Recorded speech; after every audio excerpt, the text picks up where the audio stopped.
born and brought up in Kanpur. I was fortunate to be a student in a school which was very grounded in reality, I would say.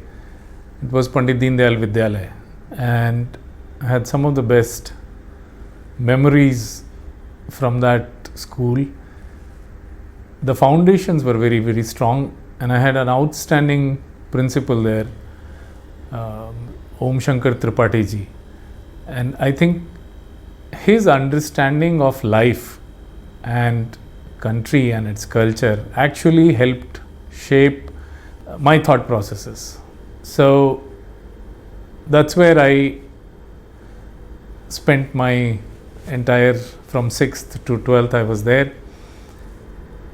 I was also fortunate to have lived literally on the banks of river Ganges.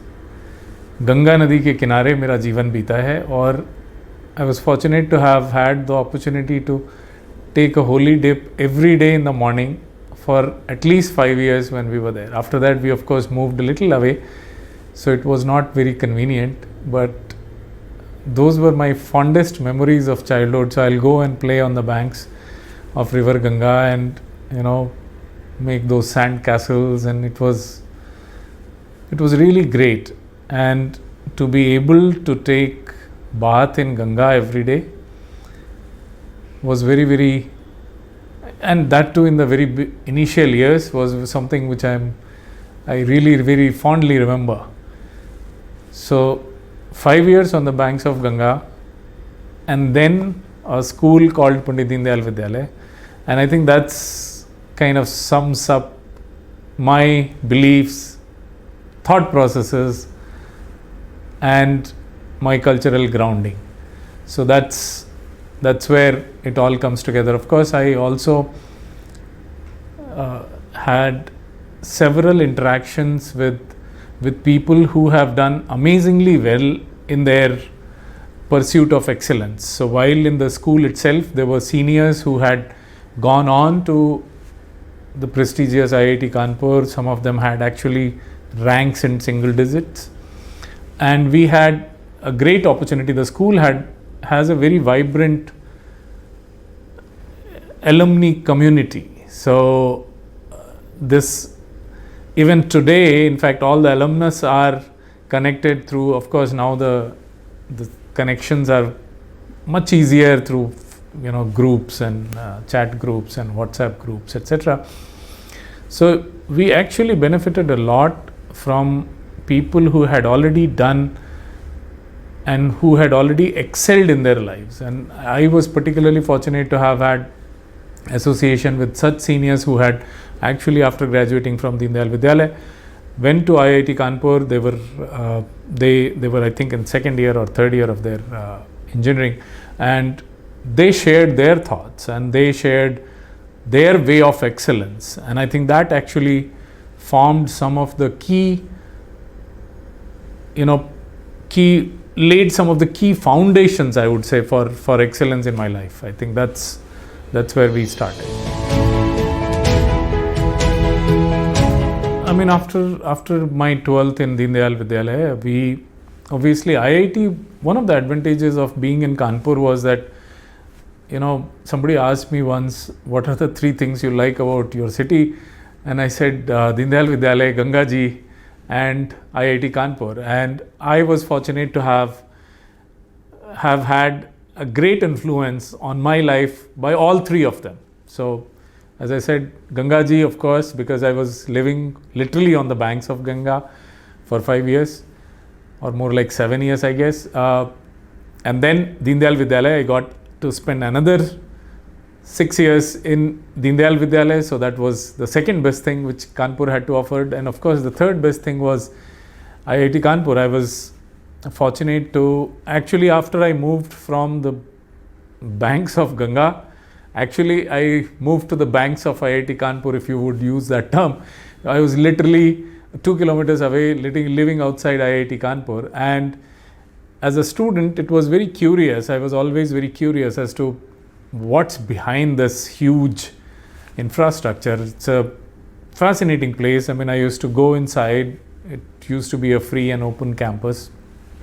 So I would just cycle down into It's a 600-acre, beautifully green campus, fantastic infrastructure. And I used to wonder, I mean, those times we were, of course, in school, so I used to wonder whether, what is this? I mean, what is this place? And I remember having asked one of our relatives who was actually working with IIT Kanpur, and I said, he was my chacha, and I asked him, Chacha, what is this? I mean, this is such a fascinating place. What is this place? And I was barely in 8th or something. So they said, oh, this is a place where some of the sharpest minds of India actually come to study. And something sort of triggered inside that I really want to come and study here. So I asked him, can I come and study here? He said, sure, you can come and study if you work very hard. And I think that was the turning point. And of course, I mean, you know, if you look at somebody who's passionate about something, so maybe a photographer or maybe an architect or maybe a mathematician or a physicist, you know, first thing which attracts you towards something is its physical appearance. If you see a beautiful physics theory, again, it kind of, you know, fascinates you.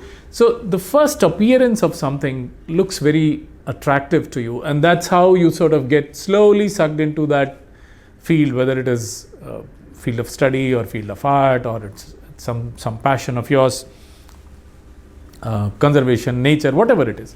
So for me, that IIT infrastructure, that was basically, you know, it appeared so appealing, it was so attractive that it just sucked me in. So after that point, every time I found some time from my home, I would just cycle down into IIT campus, just doing nothing but loitering around.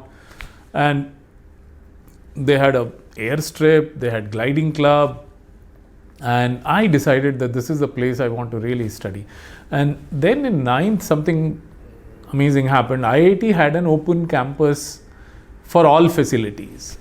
So their computer center, they opened it, I think that was their community outreach or school outreach program. So they allowed all the school students to visit the facilities within IIT, so electronic microscopes and electron microscope, your computer center. So I actually, 3 of us from our school actually took a day off and visited IIT, because that was the time when they allowed you to go inside the facilities. And I think these are some of the things which I think even today, they are very, very relevant. And I was so happy. Some of the IIMs do it very regularly. They invite children from all the nearby government schools and take them and do a conducted tour of the facility, what they do, what they study, what they research, what are the equipments. And it was fascinating. In fact, we spent a day on campus, so visiting the library, and I think that was the first time I saw a huge library. Of course, I had seen library in my father's college, which was quite big, by the way, and I had been a big voracious reader since that age, because till 5th, wherever the school I was studying, my father will come and pick me up on his cycle and take me to his college. And I would spend, he will be busy with the work, but I'll be spending whole of my afternoon literally immersed in books. And I had a fascination for books and libraries. So when I saw this IIT library for the first time, it was amazing. And then they took us to computer center. And of course, today all these artificial intelligence and natural language processing, etc., which you come across, those were early days of natural language processing. And there was a researcher sitting on a console, and he said, oh, this computer, you can actually do a conversation. And I said, how can you converse with a computer? And then he said, you ask any question and it will reply. And I asked a question and it replied as if it was a human being. And this, remember, I mean, this was like early 80s. And that actually blew my mind off, saying that, I mean, this is the power of technology, this is the power of computers. And as I said, I mean, whatever resolve I already had to join IIT sort of doubled that day, and said, no, I'm coming here for sure. So that was the as I said, 3 things of Kanpur: Ganga, Deendayal Vidyalaya, and IIT Kanpur. And I was so lucky and fortunate, and I think it's a grace of God, it's a Ishwar ki kripa ki we managed to, I was lucky to have been associated with all 3 of them. So once I graduated from Deendayal Vidyalaya, as I said, my already determination was there that I want to go and study in IIT. Those were the days where you didn't have this, proliferation of coaching classes. I think Agrawal classes was something which was there, and then Brilliance tutorials used to be there, and you had to subscribe to them for correspondence method. So you will write, they will send you a question paper, you write an answer, they send it back to them, they will check it, of course. So I didn't actually subscribe to any of them. One of my seniors who had done it, he passed it on to me saying that this will help you prepare. He came to know that I was very keen on joining IIT, so he graciously gave it to him, his used material to me. So I actually used that, and that was very, very helpful. And of course, within my class, I had a set of people who were very, very keen and motivated, just like me, to be able to make it to IIT. And I think we formed a small little group, and we will spend numerous number of hours with that group, and with this background, this motivation. And it was so lucky, all four of us. And then, as I said, in 11th and 12th, we also had the opportunity to interact with some of the seniors who had actually made it to IITs in the earlier batches. And they kind of, sort of sharpened our edge in understanding of physics and maths, which were two of the critical components if you wanted to make it to IIT. And all four of us who were studying together every day for IIT made it to IIT. And then, of course, things took their own shape, and I was thrilled. The life was so different and so good, and the teachers were so great. You had people who were just, you just feel like, bowing to their feet, because they were just so knowledgeable in their fields. It was physics, mechanics, metallurgy. One of my outstanding teachers was of metallurgy, and I think he made metallurgy so interesting. He's unfortunately no more, Dr. Bhargav. So, you saw these brilliant minds, and then you had the colleagues, cohort, which was even more inspiring, I would say. You were already you were selected from amongst the best of your school. So I was, and my group of four was already, probably one of the best in the schools, in my school, and probably some other schools as well. But then when you reach into IIT and you see this very, very inspiring and intelligent people, they are really sharp, and you realize that how much little you know. Actually, you used to think that you know a lot, and then when you reach there, you see that there are people who actually know a lot, and the humility they have, which is another hallmark of IIT. Everyone is walking in those Hawaii chappals and jholas and pajamas and sheer brilliance. You take up a problem, you dissect it, you break it into components, solve it, and put it back together. What a life-changing experience. So I was very lucky, and I think I keep thanking Lord Shiva and all Goddess Saraswati for having given me this opportunity, and I was lucky. And I think after 4 years in IIT, I finished it in electrical engineering, and managed to do well in IIT as well. So by the end of 4 years, I had a couple of options from US. I think I got like 3 or 4 admissions. 2 of them were with scholarship and full tuition. So obviously, as all IITians go, I also chose that route. So landed up in US. So I went to Minnesota University, and that was another very interesting place to go to, because it's one of the coldest places in the US. 1993, December 94, January was the coldest ever in the history of Minnesota. So, the petrol, if your vehicle had half tank or less, it froze. So the petrol froze. That was the degree of cold which we witnessed, and it was very fascinating. I learned to live, and people were so nice. I think they were very good people. Midwest is known for its hospitality and warmth, and I think again I was very lucky. From there, I had a wonderful advisor, Dr. Keshav Padi, and he really brought a lot of discipline and order in thinking. So how do you think? How do you research? So that was a great experience. And after that, I was lucky again. Some of my colleagues, there was a gentleman called HR Srinivas who was my colleague, and he was finishing his PhD. After that, he got a job in Bell Labs. He said, "Why don't you also join?" So he set me up for the interviews. The interviews went off well. I was selected, and then I started doing some real cutting edge technology work in Bell Labs. And those times were just the beginning of cell phone technology. That was just getting born, and there was a niche field called digital signal processing. So of course my focus and my training was on VLSI, which is very large scale integration, basically chip designing and digital signal processing.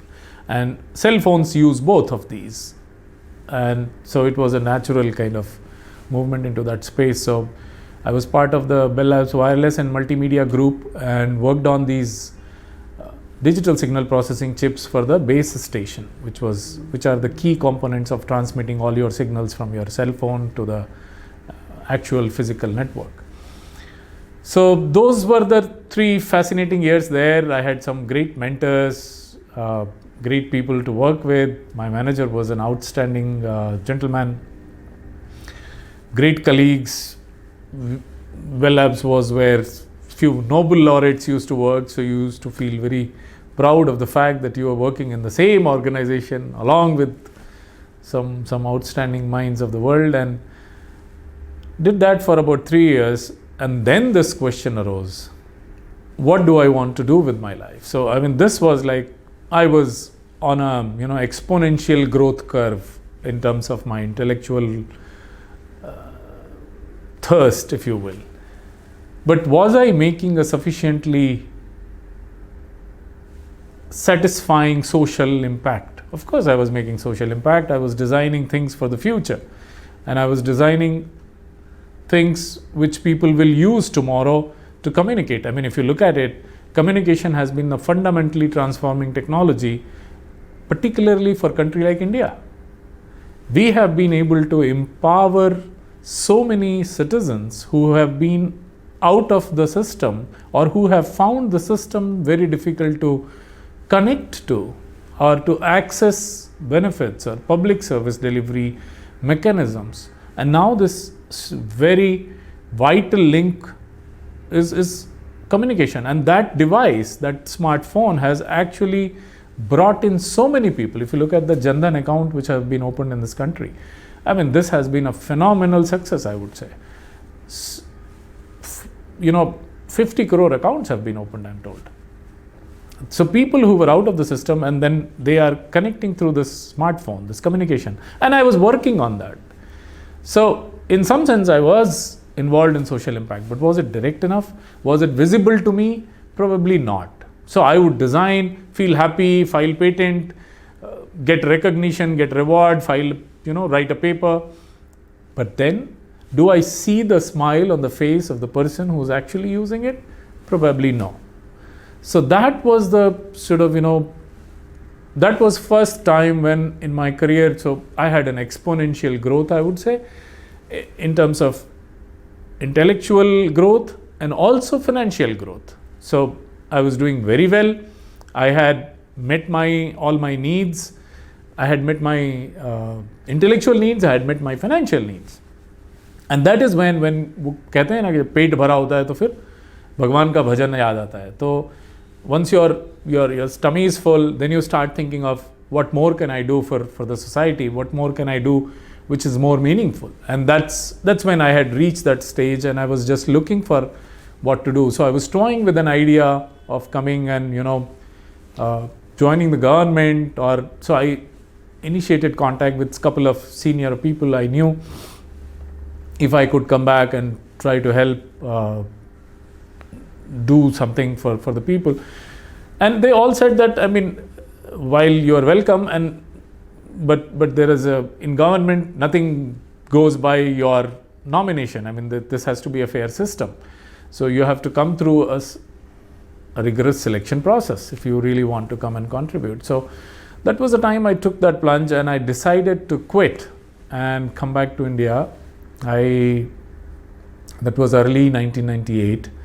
I came back, and again I landed back in IIT Kanpur, because that's where I felt always welcome, and that's where I connected with very well, and that was close to my home also. So all we landed back there and had a great gang of people, and juniors mostly, but fantastic people who were trying the same thing. They were trying to mold the future of the country by joining the civil services, and they kind of encouraged and welcomed me and provided all possible assistance which I needed, saying that it is great. I mean, we were thinking that we are the only ones who are trying for it. It's great that you are also joining the same journey. And so I spent about a year there, trying to learn from them, trying to understand what it means, what it needs to crack this. This is one of the toughest exams, of course, in terms of competition, in terms of syllabus, in terms of width and the depth which you require, of polity, of economy, of geography, history, physics, maths, whatever your optionals are, and writing skills, of course. And it was a very, very tedious journey, given the fact that I was from engineering background. I had absolutely no clue on constitution. I had absolutely no idea on economy. I had no idea of law and all that history. I mean, I was weakest possibly in history. And you had to pick up all this, because if you really want to do it well, you have to cover all these aspects. And these are, so again, I think God was kind. I wrote the civil services, and I got through the prelims, I got through the mains, and meanwhile I got married. My wife also was from IIT Kanpur. She was writing the civil services. Her name is Misra. Right now she is, of course, Inspector General of Police in CRPF on deputation, and she is posted as IG of Northeast Sector in Shillong. And we had got married, and I had another fascination for forest services, because I always felt very close to nature. As I said, my initial formative years have been spent near water, and of all the holiest of the water, so which is River Ganga. So I had a great connect with the nature. I always felt very comfortable there. So I had thought that this exam is so uncertain, you may make it, you may not make it, so let's try another thing. And that was forest service, was something which connected well with me. So I had written that exam. Luckily I had got through that also. So I had all India second rank in the forest service examination. And so with that, and she was selected to engineering services, so she had some job at hand. So we both got married. And then the final result came. Again, we were very, very lucky, and I think, again, grateful to God. I was again second All India in IAS, and she was 33 All India in the same selection batch. And we went as a married couple to the IAS Academy, possibly the only married couple who entered the gates of Academy, which was very interesting. And that's how this whole journey. This is another very interesting episode. What had happened is, I was serving with government of Chhattisgarh for 5 years. I had gone on deputation to them, and I had finished my almost 5 years, and I was about to come back. My son was in 10th, so he needed a little bit of help. So I took a year off as a study leave, and during that time, this artificial intelligence was just, coming up. So it was, I think, first I got introduced to artificial intelligence in 2000, more like 15, I guess. And there's a professor at Stanford called Andrew Ng, and he taught this free course on AI on Coursera, and Coursera at that time was totally free because they were just launching, and most of their courses were free. And I was curious about this AI, and I had a little bit of a free time because after that Chhattisgarh stint, I had taken a 9-month break, and I was on study leave trying to study a bit of a management and trying to pursue a PhD in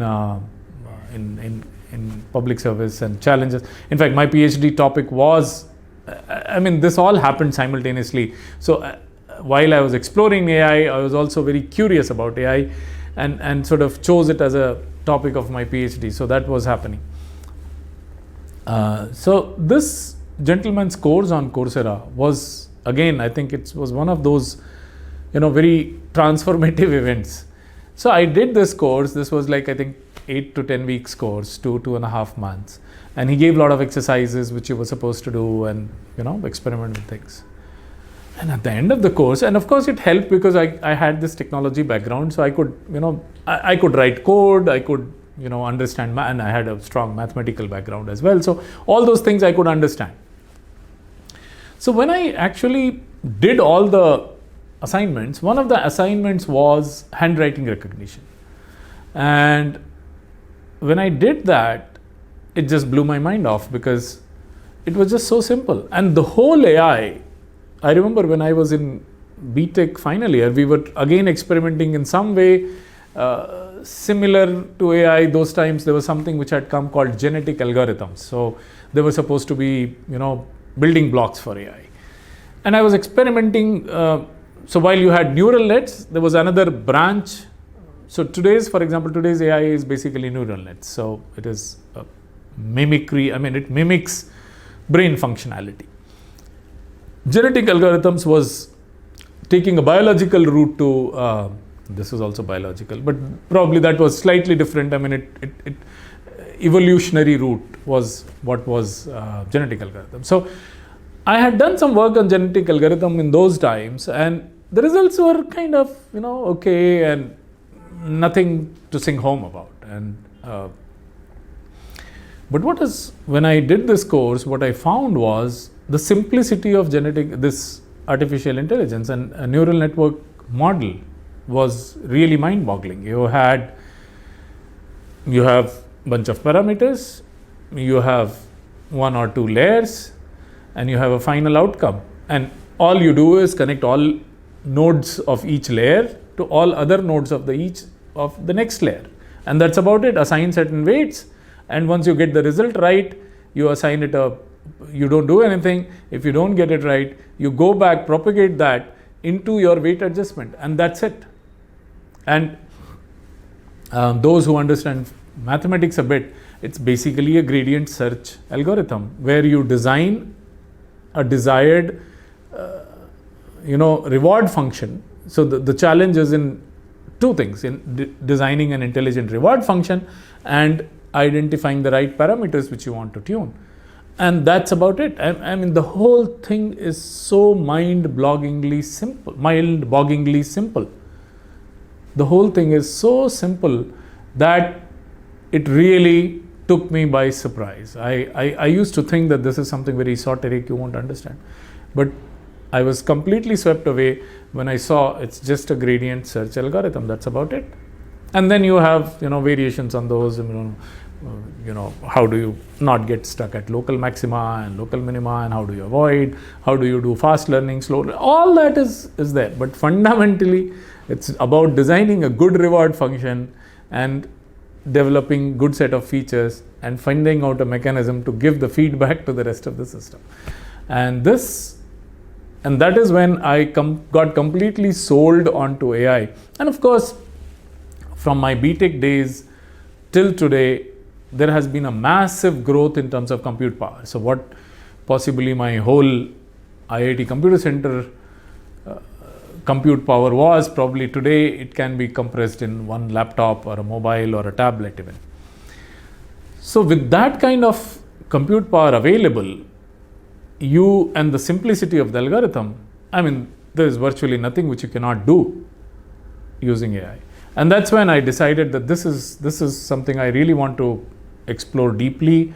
I want to understand. And then I started reading and understanding, and then and as I said, I was on a sabbatical, so I had started exploring deep into this area. The more I learned, the more fascinating it became.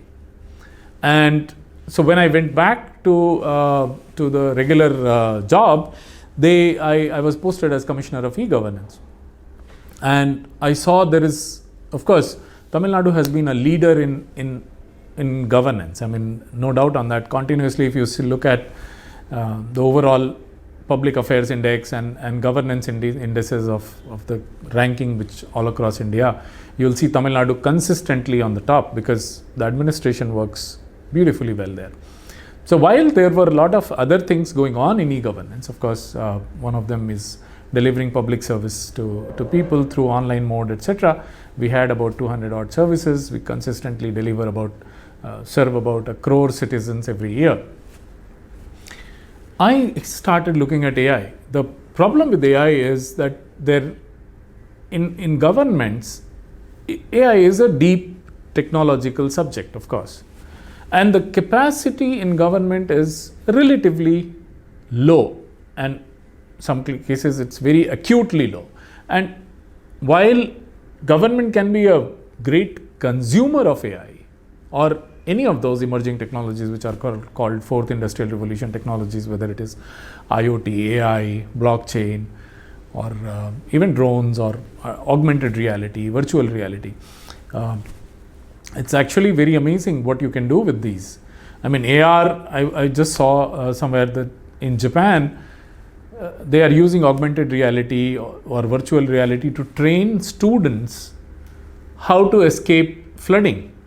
Because you can't really create a flooded environment for students. You can't put them through that risk. So I thought that was a great use case where you can use these technologies to train people about disaster.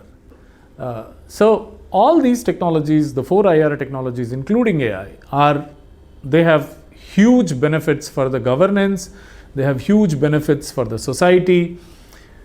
What is lacking is the government does not have the technical capacity to understand these technologies. And of course, these technologies also come with a lot of downsides, which I will, maybe in the due course, I'll share that.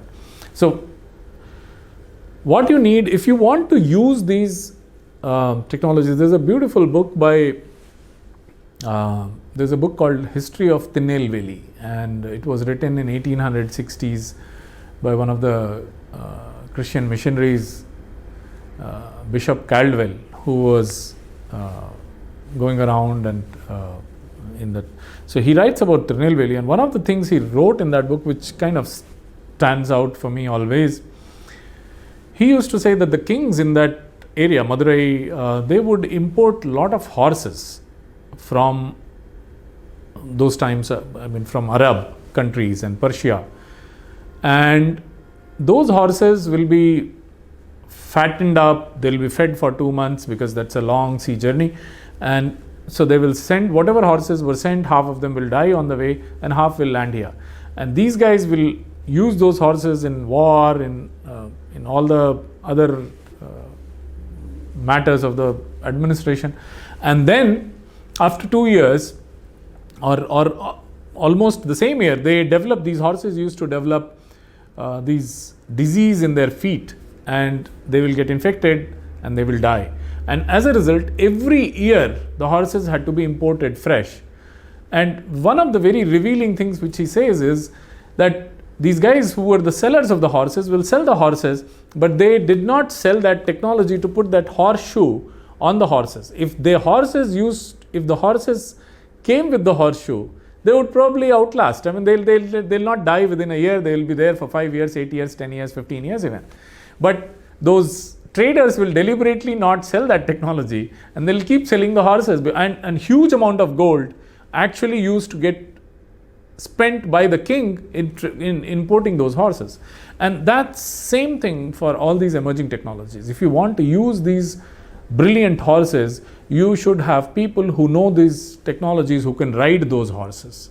So this is what is lacking in government. So if you want to use AI, you want to use blockchain, you want to use IoT, you want to use drones, ARs and VRs, you need to develop an in-house capacity to understand these technologies, and you should understand them better than the potential vendors who are going to come and interact with you and try to sell you a lot of fancy stuff. So you should be able to tell the real stuff from the chaff and say that this suits me, this doesn't suit me. This is the right price, this is not the right price, because governments do not have infinite amount of money. Most of the governments are actually, they will have competing demand for funds, and so you have to be very, very economical, you have to be very judicious, and you don't get carried away by fancy sellers' ideas. So this is what was the challenge. So when I took over this e-governance commission as commissioner of e-governance, I started, this was the first task I wanted to do, was that I understood AI a bit, but I needed a good set of people who would understand it much better. So I reached out to Government of India, they supported. In fact, there's a small team in every state which Government of India supports. I said, you reduce the size of that team, but give me more salary. And that time the CEO NEGD was there. He's now Chief Secretary Meghalaya, and so was Mr. Rao, and he was very kind. He agreed to my request, and he gave me he gave me a higher salary higher salary ceiling, so that I can hire better people.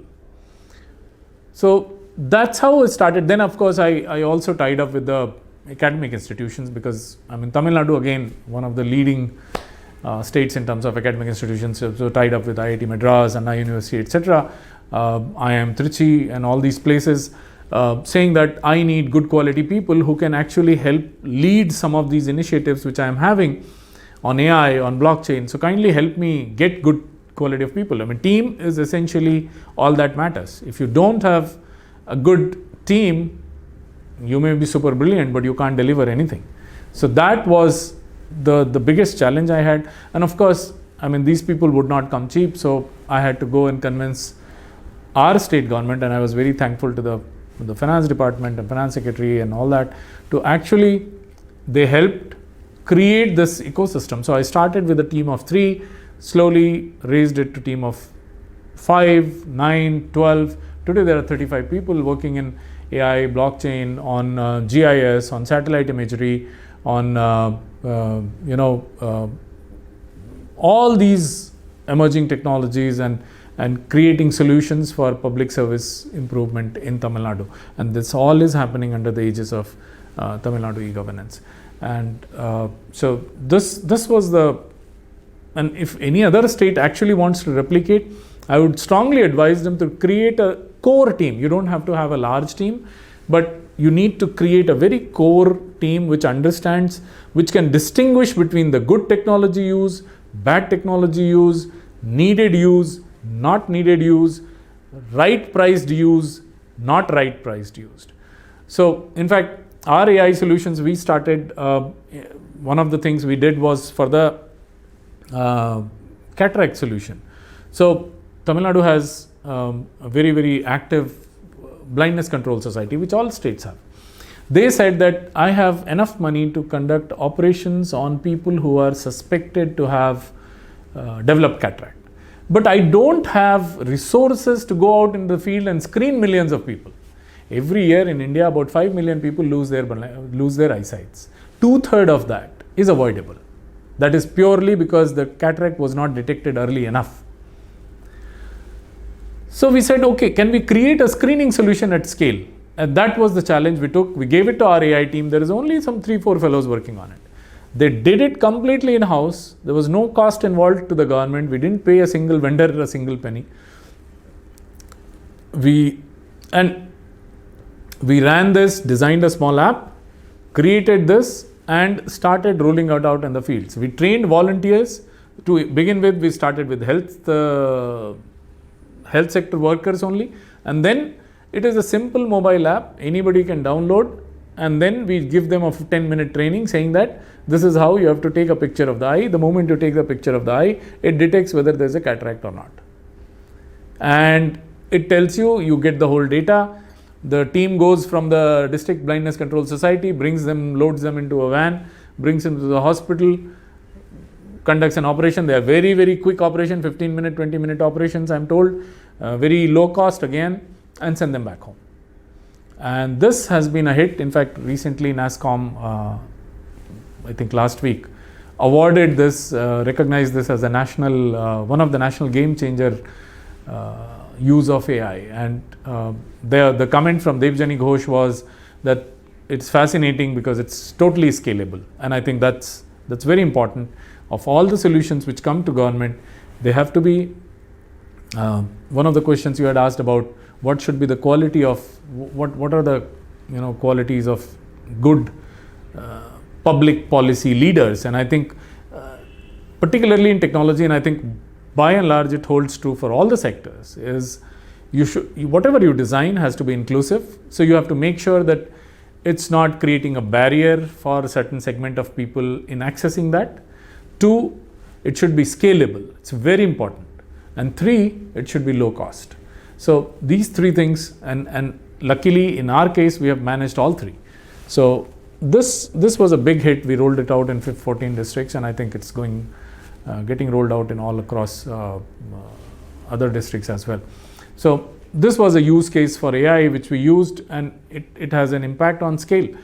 We came out with other solutions of AI, which we worked on a natural language processing chatbot with help of Anna University and Dr. Shobha Lalita. And she had been working on this for almost, I think, a decade, and she has a fantastic NLP model for Tamil.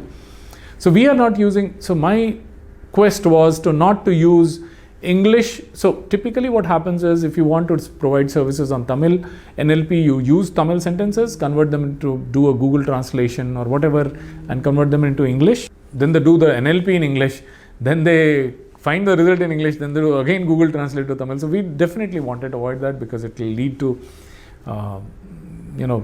more number of steps, more errors. Again, it questions on scalability as well. So we actually with help of Anna University, we developed this whole Tamil native chatbot, which is doing very well, providing service to the citizens. Next step is hopefully our voice chatbot. So that's something which TNEJ will be working on future. For any program or a scheme to be very successful, or if you want to lead a scheme or a program which needs to deliver at scale to people, and as I said, any program should be inclusive, scalable, and low cost. I mean, these are 3 things which every administrator, in my opinion, and everybody who's into public service delivery must keep it in mind. To succeed, leading such kind of programs requires perseverance, a tremendous amount of perseverance. You have to keep requesting, keep meeting people, keep talking to them, and creating space for yourself. I mean, that's very important. So perseverance is one. Second, of course, is you have to engage with a lot of stakeholders, and I think you have to convince people to buy into your solution or your program. And of course, that happens only if your program or the solution is useful to them. If it is not useful, no matter how perseverant you are not going to convince people. So perseverance, stakeholder commitment. And third thing is, of course, your overall program has to be in line with the government's priorities. So then it gets amplified. Otherwise, it will be an individual center of excellence, and then will not have that same amplification or resonance which you are looking at. So one of the things I think we have had a lot of discussion in the governments today, most of the governments, is question of targeting the benefits. So while a large number of benefits government issues to low income groups or low income individuals, many of them actually require a finer fine tuning and targeting them better. So while if somebody has 15 acres of land, he or she may not need the PDS, public distribution, or ration subsidy if they are well off, or if somebody is a government pension holder or somebody is an income tax payee, why should they get a subsidized rice or subsidized electricity? So this whole thing is one aspect. Second aspect is, which we had started working on, was predictive service delivery. Why do everybody have to actually go and ask for things which seem to be rather obvious? So if I have a daughter born in my house and I have a ration card, and it's natural that I would want my daughter's name to be added. I mean, there is hardly anyone who would not want to do that. So why should it not? I mean, these things shouldn't they be automated? And again, my daughter's birth certificate is done on a government run system. I mean, so there's a civil registration system which actually issues the birth certificate. So once they issue the birth certificate, how difficult it is for them to actually add that name to the ration card as well. Why do I have to go spend one day? And you think it from the perspective of the villager. So he or she will have to take a bus, leave one day's wages if they are not landowners. If they are landowners, still they will lose one day wage, because most of them actually go and help out their other laborers who are working in their family, on their field. So one day wage loss, travel to the town, spending one day there. Probably once you go out, so you would also need to buy food and etc., pay for the fare.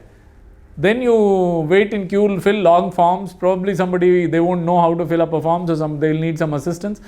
All that put together is a 500 to 1000 rupees expenditure, which is a lot for rural area, people coming from rural areas. Even in urban areas, if they are from the low income group, it's a large amount of money. So why do we need to do all these things? Why can't government itself say that, oh, your daughter is born, she is 3 years today, we are going to add her name to your ration card. Do you want it or you don't want it? So you just say yes from your SMS, it's already added. I mean, so these are the kind of things. Once she is able to go to Anganwadi, she is able to go to school, her scholarships can start following without really, mother's caste, father's caste, community, all that detail is already there, because those certificates are also generated from the system. So why do the girl or the boy have to separately apply? So of course, Tamil Nadu has taken a lead. They start doing this community certificate distribution in the school itself. I am saying that we need to go even a step further and say that you don't even need to apply. An SMS or something will come, you just say yes, and it's done, generated, sent to your DigiLocker, probably put on a blockchain backbone as well, so that you have the whole thing foolproof and done with you. So whenever you need it, it's accessible to you. So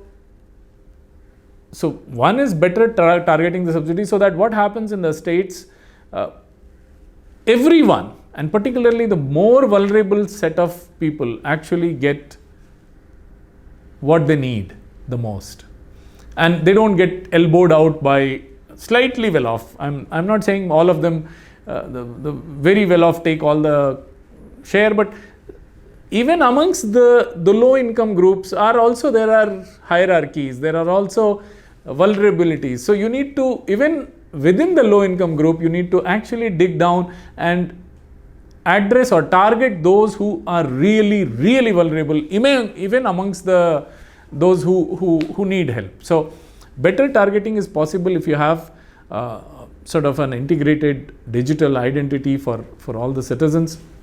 Aadhaar has helped a lot, but still there are a lot of subsidies and benefits which are not really riding on Aadhaar backbone. So those also need to be streamlined, and I think we need to move into the governance 2.0 or governance 4.0, depending on which terminology you prefer. If it is, borrowing from Industrial Revolution 4.0, it should be governance 4.0, where actually the predictive governance is what we should be looking at. So when my driving license expires, or when my PDS, as I said, gave an example, when my daughter is born, I want her name to be added in PDS. So these things can be automatically done without any cost, without any difficulty by the governments on a being, just requires a small modification, and delivery is very easy. So this is something we will look forward to in future. We have started this in Tamil Nadu. Hopefully we'll be one of the first states to do this, and I'm sure other states will do it as well.